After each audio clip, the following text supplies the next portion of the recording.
আজকে ভিডিওতে আমরা অষ্টম শ্রেণীর তৃতীয় পর্যায়ক্রমিক মূল্যায়নের ভূগোলের যে 5 নম্বর স্কুলে আছে তার প্রশ্নের উত্তরগুলো আলোচনা করব। 2-এর আয়তে দিয়েছে যে দুটি স্তরের মধ্যে গুটেনবার্গ বিযুক্তি রেখা অবস্থান করছে তা হলো গুরুমণ্ডল এবং কেন্দ্রমণ্ডল। 2 দিয়েছে একটি উপপাতালিক আগ্নেয়শিলার উদাহরণ ডোলেরাইট। 3 বলেছে বজ্রবিদ্যুৎ সহ ভীষণ ঝড় বৃষ্টি হয় কিউমুলো নিম্বাস মেঘে। 4 ক্রান্তীয় ঘূর্ণিঝড় সৃষ্টি হয় প্রধানত 5 থেকে 25 ডিগ্রি উত্তর আর দক্ষিণ অক্ষাংশে। 5 দক্ষিণ আফ্রিকার কেপটাউন অঞ্চলে দেখা যায় ভূমধ্যসাগরীয় জলবায়ু। 6 নিশীথ সূর্যের দেশ নরওয়ে। 7 ভোপাল গ্যাস দুর্ঘটনায় নির্গত প্রধান গ্যাসটি হচ্ছে মিথাইল আইসোসায়ানাইড। 8 হচ্ছে একটি অবৈজ্ঞানিক কৃষি পদ্ধতি হচ্ছে ঝুম চাষ। 9 অস্ট্রেলিয়ার উচ্চতম পর্বতশৃঙ্গ মাউন্ট কোসিয়াস্কো। 10 পাপুয়া নিউগিনির একমাত্র নদীটি হচ্ছে ফ্লাই। 3 শূন্যস্থান পূরণ আয়তে আছে মহীসঞ্চরণ তত্ত্বটি প্রথম উপস্থাপন করেন আলফ্রেড ওয়েগনার। 2 আছে কোন ভূমিকম্পীয় তরঙ্গটি কঠিন আর তরল উভয়ের মাধ্যমে যেতে সক্ষম। পি মানে হচ্ছে প্রাইমারি যেটা। 3 বলেছে সীমাস্তরের গড় ঘনত্ব 2.9 গ্রাম পার ঘন সেমি। 4 ইন্দোনেশিয়ার একটি আগ্নেয়গিরি ক্রাকাতোয়া। 5 দিয়েছে কোন বিযুক্তি রেখা অন্তঃকেন্দ্রমণ্ডল আর বহিঃকেন্দ্রমণ্ডলকে পৃথক করেছে লেহম্যান। এটা লয়কার হ ময়জফালা আকার দন্তান্ন। 4 শুদ্ধ অশুদ্ধ আয়তে বলেছে অভিসারী পাঁচসীমানার অপর নাম গঠনকারী পাঁচসীমানা অশুদ্ধ। 2 আছে ব্যাসল্ট শিলা চ্যাপ্টা আকৃতির ভূমিরূপ গঠন করে শুদ্ধ। 3 বলেছে বায়ু যত শীতল হয় তার আর্দ্রতা ধারণের ক্ষমতা তত হ্রাস পায় শুদ্ধ। 4 নিরক্ষীয় অঞ্চলে সবসময় নিম্নচাপ দেখা যায় শুদ্ধ। 5 ভূ অভ্যন্তরে প্রায় 2700 কিলোমিটার পর্যন্ত গুরুমণ্ডল অবস্থান করছে শুদ্ধ। 5 আছে স্তম্ভ মেনালো পোপোক্যাটিপেটল হচ্ছে আগ্নেয়গিরি। 2 আছে চুনাপাথর হবে ক্যালসাইট। 3 আছে পিগমি হচ্ছে এটা জাইরে অববাহিকা। পিগমি হচ্ছে জাইরে অববাহিকা। 4 গির অরণ্য সিংহ। 5 উপর শহর হচ্ছে ব্রোকেন হিল। 6 আয়তে দিয়েছে গ্রানাইট শিলার রূপান্তরিত রূপ কি। গ্রানাইট শিলার রূপান্তরিত রূপ হলো নিস। 2 দিয়েছে দক্ষিণ পূর্ব আয়ন বায়ুর গতিবেগ হচ্ছে 22 থেকে 30 কিলোমিটার পার ঘন্টা। 3 হচ্ছে একটি মাঝারি উচ্চতার মেঘের নাম অল্ট্রোস্ট্র্যাটাস। 4 বলেছে হুয়ের পুরো নাম কি, এটা তোমাদের বইয়ের 71 পৃষ্ঠায় রয়েছে। হু হচ্ছে ওয়ার্ল্ড হেলথ অর্গানাইজেশন। হুয়ের পুরো নাম এটা ওয়ার্ল্ড হেলথ অর্গানাইজেশন। 5 দক্ষিণ গোলার্ধে পশ্চিমা বায়ুর নাম কি, উত্তর পশ্চিমা বায়ু। 7 আয়তে দিয়েছে নিফে কি, এটা তোমাদের বইয়ের 6 নম্বর পাতায় রয়েছে। এইখান থেকে বলবে ভূত্বক আর গুরুমণ্ডলের পরবর্তী এবং কেন্দ্রের চারিদিকে বেষ্টনকারী শেষ স্তরটি হচ্ছে কেন্দ্রমণ্ডল। এই স্তরটি প্রায় 3500 কিলোমিটার গভীর, অত্যন্ত ভারী নিকেল আর লোহা দিয়ে তৈরি বলে একে নিফে বলে। 2 দিয়েছে সিসমোগ্রাফ কাকে বলে, এটা তোমাদের বইয়ের 15 পাতায় রয়েছে।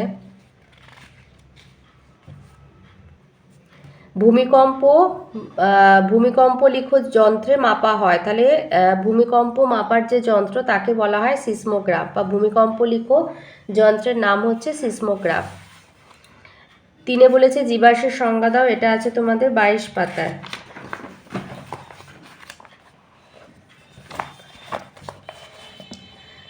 লিখবে স্তরে স্তরে জমাট বেঁধে পাললিক শিলা সৃষ্টির সময় কখনো কখনো সামুদ্রিক উদ্ভিদ বা প্রাণী তার মধ্যে চাপা পড়ে যায়। পরে পাললিক শিলার মধ্যে ওই উদ্ভিদ বা প্রাণীর দেহ প্রস্তরীভূত হলে তাদের দেহাবশেষের ছাপ থেকে যায়, একে বলা হয় জীবাশ্ম। অশ্ব কথার অর্থ হলো পাথর। 4 বলেছে আপেক্ষিক আর্দ্রতার সংখ্যা দাও, এটা হচ্ছে 46 পৃষ্ঠায় রয়েছে। কোনো নির্দিষ্ট উষ্ণতায় নির্দিষ্ট পরিমাণ বায়ুতে যে পরিমাণ জলীয় বাষ্প আছে এবং সেই উষ্ণতায় ওই বায়ুকে সম্পৃক্ত করার জন্য যে পরিমাণ জলীয় বাষ্প প্রয়োজন, এই দুয়ের অনুপাতকেই বলা হয় আপেক্ষিক আর্দ্রতা, আর এই আর্দ্রতা শতকরা হিসাবে প্রকাশ করা হয়। 5 আছে অধঃক্ষেপণ কাকে বলে, এটাও আছে 46 পৃষ্ঠাতে। এই যে অধঃক্ষেপণ বলছে পৃথিবীর অভিকর্ষজ টানে বায়ুমণ্ডল থেকে জলকণা বা বরফকণা তরল বা কঠিন অবস্থায় ভূপৃষ্ঠে নেমে এলে তাকে বলে অধঃক্ষেপণ। 8 আয়তে বলেছে সমুদ্রবায়ু এবং স্থলবায়ুর পার্থক্য লেখো। সমুদ্রবায়ু আর স্থলবায়ুর পার্থক্য হচ্ছে সমুদ্র থেকে স্থলভাগের দিকে প্রবাহিত বায়ুকে সমুদ্রবায়ু বলে, আর স্থলভাগ থেকে সমুদ্রের দিকে প্রবাহিত বায়ুকে স্থলবায়ু বলে। সমুদ্রবায়ু দিনের বেলা প্রবাহিত হয়, স্থলবায়ু রাতের বেলা প্রবাহিত হয়। উৎপত্তি সমুদ্রবায়ু হচ্ছে দিনের বেলা সমুদ্রে কম উষ্ণতার জন্য উচ্চচাপ আর স্থলভাগে বেশি উষ্ণতার জন্য নিম্নচাপ সৃষ্টি হলে এই বায়ু উৎপত্তি লাভ করে। অপরদিকে স্থলবায়ু হচ্ছে রাতের বেলা দ্রুত তাপ বিকিরণের কারণে স্থলভাগে উচ্চচাপ এবং ধীরে তাপ বিকিরণের কারণে জলভাগে নিম্নচাপ সৃষ্টি হলে এই বায়ু উৎপত্তি লাভ করে। গতিবেগ সমুদ্রবায়ু হচ্ছে বিকেল বা সন্ধ্যের দিকের গতিবেগ বেশি বেড়ে যায় আর স্থলবায়ু ভোরবেলা গতিবেগ বেড়ে যায়। সমুদ্রবায়ু সমুদ্র থেকে আসে বলে জলীয় বাষ্পপূর্ণ আর্দ্র হয় আর স্থলবায়ু স্থলভাগ থেকে আসার জন্য বায়ু শুষ্ক হয়। সমুদ্রবায়ু উপকূল থেকে অভ্যন্তরে প্রায় 150 কিলোমিটার পর্যন্ত এই বায়ুর প্রবাহ দেখা যায় আর উপকূল থেকে সমুদ্রের দিকে সামান্য দূরত্ব পর্যন্ত এই বায়ুর প্রভাব থাকে। সমুদ্রবায়ুর প্রভাবে স্থলভাগে বৃষ্টি হয়, উপকূল সংলগ্ন অঞ্চলের উষ্ণতা কম হয় আর জলবায়ু সমভাবাপন্ন প্রকৃতির হয় আর স্থলবায়ুর প্রভাব কম কেবল মৎস্যজীবীদের মাছ ধরতে যেতে সাহায্য করে। দুইতে আছে মৌসুমী জলবায়ু অঞ্চলের অবস্থান লেখো, এটা আছে তোমাদের বইয়ের 55 পাতায়। শুধু অবস্থান বলেছে, অবস্থান মানে এই যে মৌসুমী জলবায়ু অঞ্চলের অবস্থান এখান থেকে এতটা বলবে। উত্তর এবং দক্ষিণ গোলার্ধে 10 ডিগ্রি থেকে 30 ডিগ্রি অক্ষাংশে মহাদেশের পূর্বে অবস্থিত দেশগুলিতে মৌসুমী জলবায়ু দেখা যায়। এশিয়ার Bharat, Bangladesh, Pakistan, Sri Lanka, Myanmar, Thailand, Vietnam, Taiwan, Kampuchea, দক্ষিণ চীন এবং ফিলিপাইন দ্বীপপুঞ্জের কিছু অংশ মৌসুমী জলবায়ুর প্রভাব দেখা যায়। এছাড়াও পূর্ব আফ্রিকা, সোমালি, মাদাগাস্কার, উত্তর অস্ট্রেলিয়ার কুইন্সল্যান্ডের কিছু অঞ্চলে এই জলবায়ু অনুভূত হয়। তিনে বলেছে নগরায়নের 3টি নেতিবাচক প্রভাব লেখো, এটা বইয়ে আছে 68 পাতায় রয়েছে। এই যে বলেছে কয়েকটি উন্নয়ন পরিকল্পনা তাদের প্রভাব। এই যে নগরায়ন উদ্দেশ্য হচ্ছে মানুষের বাসস্থানের উন্নত আধুনিক জীবনযাত্রা প্রদান। তার প্রভাবে কি হচ্ছে, ভূগর্ভস্থ জলের পরিমাণ কমে যাচ্ছে, বায়ু শব্দ দূষণ সৃষ্টি হচ্ছে, এলাকায় জল জমার সমস্যা বেড়ে যাচ্ছে। তৃতীয় বিশ্বের বড় শহরগুলো মূলত অপরিকল্পিত পুরনো শহরকে কেন্দ্র করে গড়ে ওঠে, ফলে যানজট, জল নিকাশি তারপর বসতি সমস্যা প্রকটভাবে দেখা যায়। 4 বলেছে গ্রেট বেরিয়ার রিফ সম্পর্কে সংক্ষিপ্ত টিকা লেখো, এটা তোমাদের বইয়ের 111 পাতায় রয়েছে। গ্রেট বেরিয়ার রিফ হচ্ছে তোমার অস্ট্রেলিয়ার যে ভূপ্রকৃতি আছে ওশেনিয়া চ্যাপ্টারটায়, ওখানে উপকূলের সমভূমি, অস্ট্রেলিয়ার চারপাশে উপকূলেই সমভূমি রয়েছে, তবে বেশিরভাগ সমভূমি খুব সংকীর্ণ। উত্তরে কার্পেন্টারিয়া উপসাগর এবং দক্ষিণে গ্রেট অস্ট্রেলিয়ান বাইটের উপকূল কিছুটা চওড়া আর উত্তর পূর্ব উপকূল বরাবর সমুদ্রের মধ্যে সমান্তরালে অবস্থান করছে পৃথিবীর বৃহত্তম প্রবাল প্রাচীর গ্রেট বেরিয়ার রিফ। এটা হচ্ছে নানা জীবের আবাসস্থল, বিভিন্ন সামুদ্রিক বহু নানা জীবের আবাসস্থল এটি। 5 আছে মারে ডার্লিং অববাহিকায় কৃষির উন্নতির কারণগুলি লেখো, এটা রায় মার্টিনের 317 থেকে দিচ্ছি। আচ্ছা, আমাদের চেয়েছে শুধু মারে ডার্লিং অববাহিকা কৃষির উন্নতির কারণ, তো কৃষিতে উন্নতির কারণ এখান থেকে একটুখানি বলবো। মারে ডার্লিং অববাহিকা কেবল অস্ট্রেলিয়ার নয়, সমগ্র পৃথিবীর অন্যতম শ্রেষ্ঠ কৃষি সমৃদ্ধ অঞ্চল।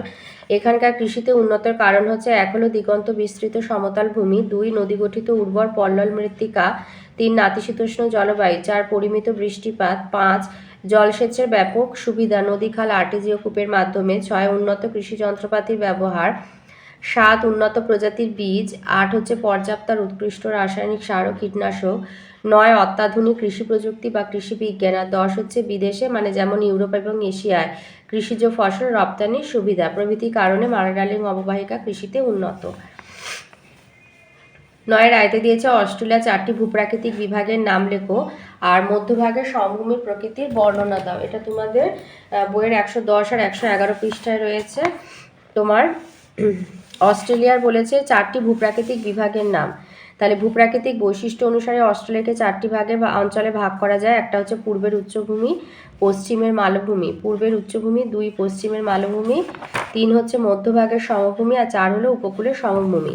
এবার বলেছে মধ্যভাগের সমভূমির ভূপ্রকৃতির বর্ণনা দাও, তো এইটা বলবে পূর্বে গ্রেট ডিভাইডিং রেঞ্জ আর পশ্চিমে মালভূমির মাঝের অঞ্চল সমতল।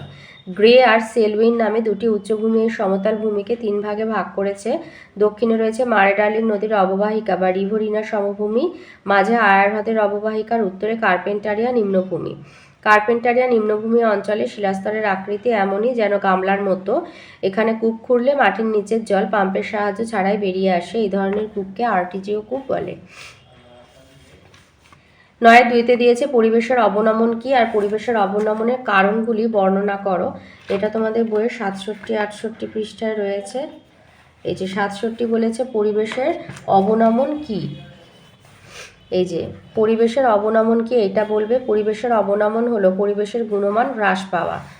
আচ্ছা, এখানে ভাগ কিছু দেয়নি, দুটো মিলিয়ে হচ্ছে 5 নাম্বার। পরিবেশের এই গুণমান হ্রাসের ফলে জল, বায়ু, মৃত্তিকা প্রভৃতি প্রাকৃতিক সম্পদ তথা জীবজগৎ ক্ষতিগ্রস্ত হয়, বাস্তুতন্ত্র ব্যাহত হয়, কোনো কোনো ক্ষেত্রে জীব প্রজাতি সম্পূর্ণভাবে বিলুপ্ত হয়। পরিবেশের একটা নির্দিষ্ট সহন ক্ষমতা বা সহ্য ক্ষমতা আছে। বিভিন্ন প্রাকৃতিক ও মনুষ্যসৃষ্ট কারণে পরিবেশের গুণমান হ্রাস পেয়ে এমন এক অবস্থার সৃষ্টি হয় যে তার ভারসাম্য আর কার্যকরী ক্ষমতা ভেঙে পড়ে। হোমিওস্ট্যাটিক ব্যবস্থার মাধ্যমে পরিবেশ আর সহজে পূর্বাবস্থায় ফিরে আসতে পারে না। যেমন অতিরিক্ত পরিমাণে অরণ্য বিনাশের ফলে ভূমিক্ষয়, বন্যা, জীববৈচিত্র্য হ্রাস, মরুভূমি প্রসারের মাধ্যমে পরিবেশের সামগ্রিক অবনমন ঘটে। ওর সাথে আছে অবনমনের কারণগুলি বর্ণনা করো। আচ্ছা, অবনমনের কারণ হচ্ছে দুই রকমের, একটা হচ্ছে দুভাবে ঘটে, একটা হলো প্রাকৃতিকভাবে আর একটা হচ্ছে মনুষ্য সৃষ্ট। প্রাকৃতিকটা হচ্ছে ঝড়, বন্যা, খরা, ভূমিকম্প, অগ্ন্যুৎপাত, সুনামি, ধস প্রভৃতি প্রাকৃতিক শক্তির প্রভাবে ভূপ্রাকৃতিক পরিবেশের পরিবর্তন হয়।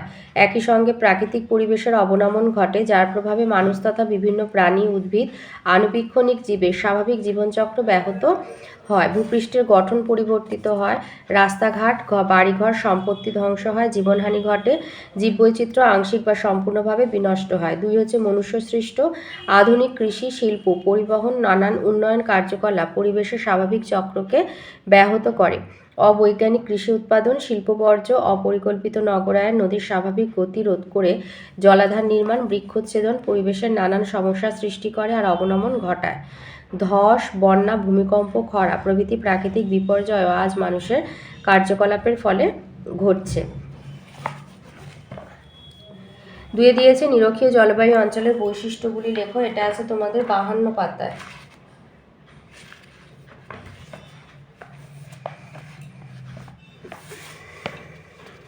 এই হচ্ছে জলবায়ুর বৈশিষ্ট্য। তাহলে জলবায়ুর বৈশিষ্ট্যের মধ্যে আছে, দেখো, উষ্ণতা আছে একটা পয়েন্ট, আর একটা হচ্ছে বৃষ্টিপাত।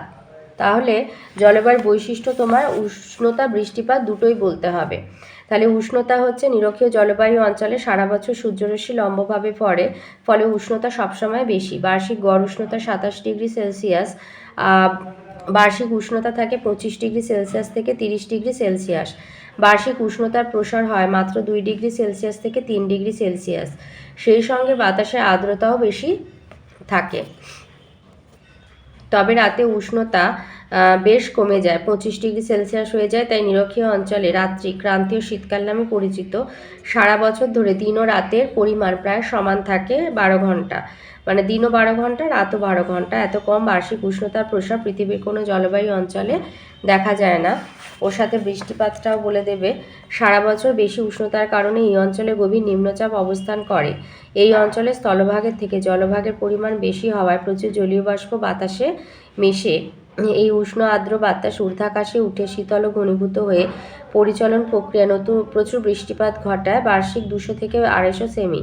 মোট বৃষ্টিপাতের দিন সংখ্যা বছরে 250 থেকে 300 হয়।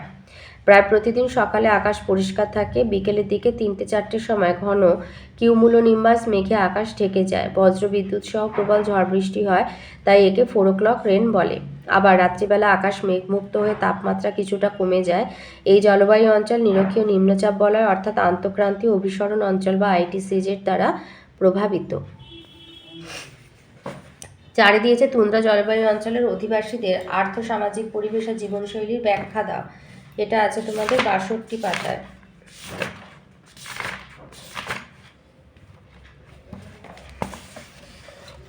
এই যে আর্থসামাজিক পরিবেশ এবং জীবনযাত্রা, অত্যন্ত প্রতিকূল জলবায়ু, কষ্টকর জীবনযাত্রার জন্য তুন্দ্রা অঞ্চল জনবিরল। একমাত্র আদিম অধিবাসীরা প্রকৃতির সঙ্গে সংগ্রাম করে বসবাস করে। এক হচ্ছে গ্রিনল্যান্ড, কানাডা, আলাস্কার উত্তরাংশে এস্কিমো, রেড ইন্ডিয়ান। 2 হচ্ছে ইউরেশিয়া, সাইবেরিয়ায় স্যামোয়েদ, ইয়াকুত। 3 ল্যাপল্যান্ডে ল্যাপ, ফিনল্যান্ডে ফিন উপজাতির মানুষ বাস করে। তীব্র শীতে কৃষিকাজ হয় না, তাই এখানকার অধিবাসীরা যাযাবর জীবন যাপন করে। শীতকালে একরকম গোলাকার বরফের ঘরে বা যেটাকে ইগলু বলে তারা তৈরি করে বাস করে। আর গ্রীষ্মকালে বরফ গলে গেলে শিল মাছের চামড়ায় তৈরি যে তাঁবু, তাকে টিউপিক বলে স্থানীয় ভাষায়, তাতে তারা বাস করে। যাতায়াতের জন্য বরফের ওপর চাকাহীন স্লেজ গাড়ি আর জলে শিল মাছের চামড়া তৈরি যে নৌকা বা কায়াক ব্যবহার করে। পশুর চামড়া দিয়ে পোশাক আর হাড় দিয়ে শিকারের বর্ষা সূঁচ তৈরি করে। খাদ্যের জন্য শিল, ভালুক, বলগা হরিণ, মেরুশিয়াল শিকার করে। সমুদ্রের মাছ ধরে। হরিণের দুধ, বেরি ফল ইত্যাদিদের প্রিয় খাদ্য। এটা হচ্ছে মানে বরাবর হয়ে আসছে, আর সাম্প্রতিক পরিবর্তনটাও দিয়ে দেবে। বর্তমানে এই অঞ্চলে বেশ কিছু খনিজের সন্ধান পাওয়া গেছে, যেমন স্পিটসবার্গে কয়লা, সুইডেনের কিরুনা অঞ্চলে আকরিক লোহা, ইউক্রেন এবং আলাস্কার সোনা, খনিজ তেল। ফলে বেশ কিছু শিল্প গড়ে উঠেছে। রেলপথ আর জলপথে এই অঞ্চলের সঙ্গে বহির্বিশ্বের যোগাযোগ বাড়ছে। সাইবেরিয়ার মার্মিনক্স বন্দর থেকে সেন্ট পিটার্সবার্গ পর্যন্ত রেলপথ নির্মিত হয়েছে। উত্তর আমেরিকার আলাস্কা হাইওয়ে তুন্দ্রা অঞ্চলকে অন্যান্য অংশের সঙ্গে যুক্ত করেছে। কিছু অঞ্চলকে বরফমুক্ত করে অথবা গ্রিন হাউসে উন্নত প্রযুক্তিতে চাষবাস করা হচ্ছে। অধিবাসীরা পশুর লোম, চামড়ার বিনিময়ে চা, কফি, তামাক এবং অন্যান্য প্রয়োজনীয় দ্রব্য আমদানি করছে। বর্তমানে এই অঞ্চলে প্রভূত উন্নতি ঘটছে এবং অধিবাসীরাও ধীরে ধীরে আধুনিক জীবনযাত্রায় অভ্যস্ত হয়ে উঠছে। তো এই ছিল আজকের আমাদের অষ্টম শ্রেণীর তৃতীয় পর্যায়ক্রমিক মূল্যায়নের ভূগোলে 5 নম্বর স্কুলের প্রশ্নের উত্তরগুলো। তো কেমন লাগলো কমেন্টের মাধ্যমে অবশ্যই জানাবে। ভালো লাগলে লাইক আর একটু বেশি করে শেয়ার করে দেবে। আর যদি চ্যানেলটা সাবস্ক্রাইব না করে থাকো তো প্লিজ একটু সাবস্ক্রাইব করে দেবে।